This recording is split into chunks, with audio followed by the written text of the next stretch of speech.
गुजरात में चल रहे मतदाता सूची के विशेष सघन सुधार अभियान के तहत सूरत जिले से बड़ी अपडेट सामने आई है। जिला चुनाव अधिकारी और कलेक्टर डॉक्टर सौरभ पारधी के अनुसार सूरत जिले में 16 विधानसभा सीटों पर एसआईआर डिजिटाइजेशन का काम 100% पूरा कर लिया गया है। जिले में कुल 48,73,512 मामला दर्ज है। इनमें से 73.68% यानी 35,90,896 मतदाताओं ने अपने फॉर्म वापस जमा करवाए हैं, जिस कारण इन सभी का नाम फाइनल ड्राफ्ट मतदाता सूची में शामिल किया जाएगा। सूरत जिले में हुई यह प्रगति चुनावी व्यवस्था को और मजबूत बनाएगी।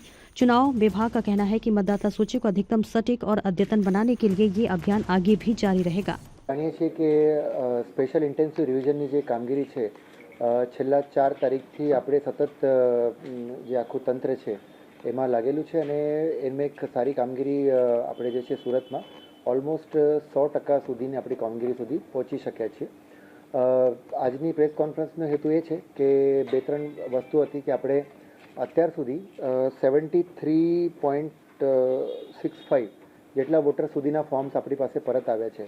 એનો મતલબ એ છે કે એની સિવાયના ઓલમોસ્ટ 25.9% જેટલા ફોર્મ છે એ અનકલેક્ટેબલ રહ્યા છે, એટલે એ પાછા નથી આવી શક્યા। કમિશનની સૂચનાથી અમે ગઈકાલે બધા બીએલઓશ્રી મારફત એવા જેટલા પણ અબસેન્ટ, ડેડ, શિફ્ટેડ વોટર્સ હતા એમની યાદી છે।